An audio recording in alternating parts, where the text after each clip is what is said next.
매일 아침 꼭 챙겨야 할 뉴스 딱 3개만 골라서 깊게 들여다보는 뉴스 세계 시간입니다. 자, 수요일에는 이분과 함께합니다. 서울신문의 김진아 기자 모셨습니다. 어서 오세요. 네, 안녕하세요. 네, 한 주 잘 보내셨고요. 네.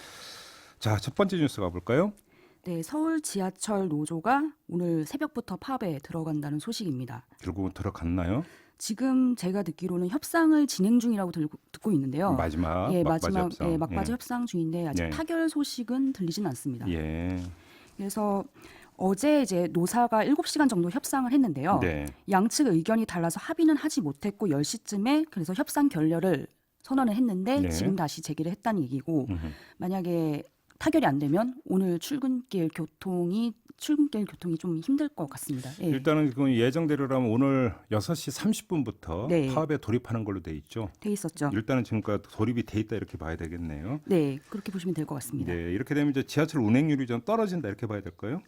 네, 지하철이 필수 유지 업무 사업장이기 때문에 완전히 멈추지는 않고요. 네. 대신 감축 운행이 불가피합니다. 음흠. 그래서 1호선에서 4호선 운행률은 평소보다 65%, 5호선에서 8호선은 78%로 떨어질 것으로 예상이 되는데요. 예. 서울시는 일단 대체 인력을 투입해서 출근 시간 운행률 높이고 시내버스 추가 운행을 한다고 합니다.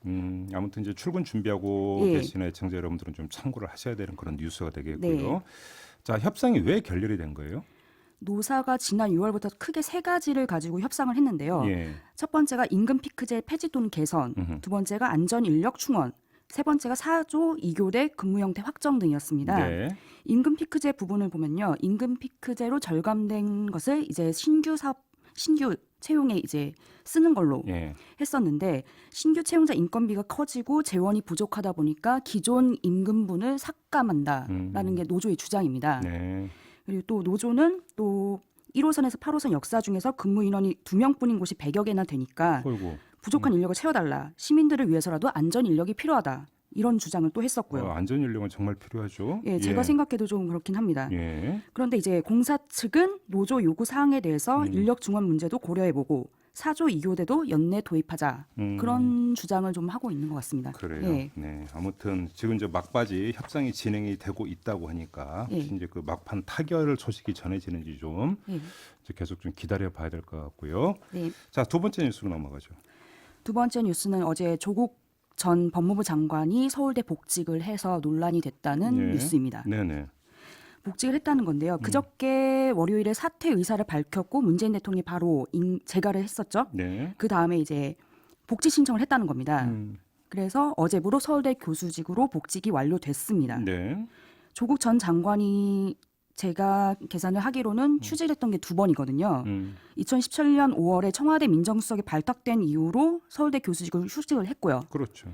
그리고 민정수석을 그만두고 8월 1일에 또 복직을 했고 네. 6주 만에 법무부 장관에 임명돼서 또 휴직을 했었습니다. 네. 그러다가 한 달여 만에 장관을 그만두면서 다시 또 복직을 하게 된 거였죠. 근데 이제 그 이 조국 전 장관 같은 경우는 이제 공직 생활을 마무리하면 학교로 돌아가겠다고 여러 차례 그 공언한 바가 있지 않습니까? 예. 그러니까 뭐 복직 이유는 일단 그렇게 이해를 하면 되는 거예요. 어떻게 봐야 되는 거예요? 복직 이유는 저는 2가지 이유라고 생각을 하는데요. 네. 하나는 규정상 해야 됐습니다.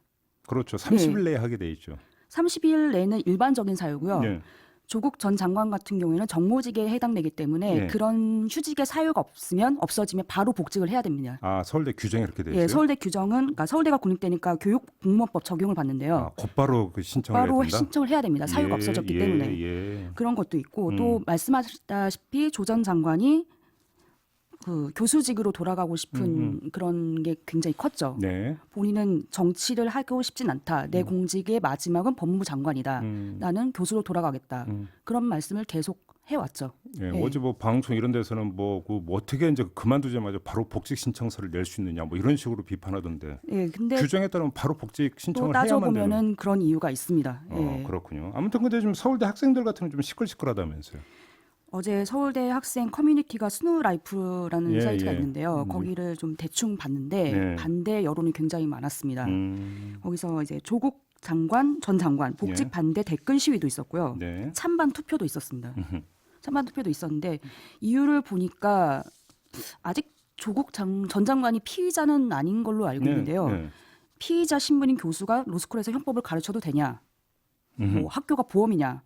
수업을 거부하겠다. 음. 학교는 대책을 세워라. 이런 의견도 많았습니다. 뭐 이 게시판에 이제 올라온 학생들 의견이 이렇다라는 거죠. 네. 네, 알겠습니다. 자, 마지막 뉴스로 넘어가죠. 마지막 뉴스는 어제 정치권에서 좀 시끄러웠던 이철희 더불어민주당 의원의 불출마 선언이었습니다. 예. 그러니까 이제 이해찬 대표를 제외하고는 현역 의원 중에서 공식적으로 밝힌 건 이철희 의원이 처음이었고요.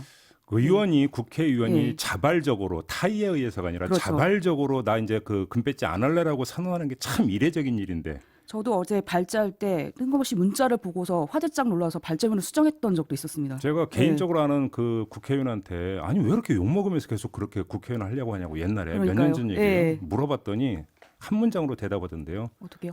해봐. 너무 좋은가요? 좋아. 이게 대답이었는데 네. 아무튼 결심의 배경이 어떻게 되는 겁니까? 결심의 배경을 보면요. 불출마 선언문을 제가 잠깐 이제 읽어드리면 네. 의원 생활하면서 많이 지쳤고 정치에 한심한 꼴 때문에 많이 부끄럽다. 조국 국면이 67일 만에 끝났다. 네. 그동안 우리 정치 지독하게 모질고 매정했다. 정치권 모두, 정치권 전체의 책임이고 부끄럽고 창피하다. 네. 이런 말을 했습니다. 네네. 이철희 의원이 이제 인지도가 굉장히 높잖아요. 먼저 그 국회의원 되기 전에 또 이제 방송도 많이 했고. 예, 방송 프로그램을 언급하지는 않겠지만 굉장히 유명했고 네. 또 문재인 대통령 지지자들로부터 최근에 높은 평가를 받았거든요. 그래서 주변에서도 서울 구로을 박영선 장관 지역구죠. 구로울. 구로울과 또 부산의 장재원 의원 지역구로 한번 나가볼 생각이 없냐. 아 고향이 부산이죠? 예. 그래서 맞상대를 해보지 않겠냐라는 그런 제의도 있었는데 본인도 약간 고민을 한 걸로 제가 알고 있거든요. 네.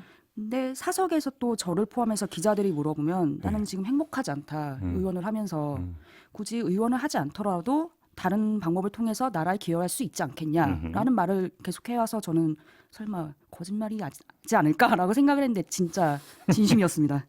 지금 이제 언론의 관심사는 이철희 의원이 불출마 선언을 했는데 이게 이제 기폭제가 되느냐 마느냐. 다시 말해서 그렇죠. 연쇄 불출마로 이어지느냐 마느냐. 관심이 여기에 쏠려 있던데 어떻게 전망을 해야 될까요? 저는 아직 연쇄 불출마 말씀하신 것처럼 의원들이 자진해서 내놓지는 않기 때문에 그런 흐름은 보이지 않는데요. 다만 이걸 좀 높이 평가를 한다면 여당의 쇄신의 물꼬가 되지 않을까라는 생각이 듭니다. 네. 지금 민주당이 조국 전 장관 논란으로 지지율이 하락세잖아요. 네. 그래서 여당으로서 할 수 있는 카드가 이제 쇄신의 카드인데 네. 그 쇄신의 물꼬를 이철희 의원이 트지 않았겠냐. 근데 관건은 이제 중진 의원들. 그렇죠. 네, 말씀하신 것처럼 아직 중진들이 나부터 내년에 나가지 않겠다는 움직임이 없기 때문에 아직 쇄신이라고 보기에는 조금 연쇄 불출마는 어렵지 않겠나. 아직은 좀 타이밍이 좀 빠르기도 하죠. 6개월이나 남았습니다. 총선이. 네, 알겠습니다. 앞으로 체크 포인트로 남겨두도록 하고요. 네. 자, 뉴스 세계 이렇게 마무리하겠습니다. 서울신문의 김진아 기자와 함께했습니다. 고맙습니다. 고맙습니다.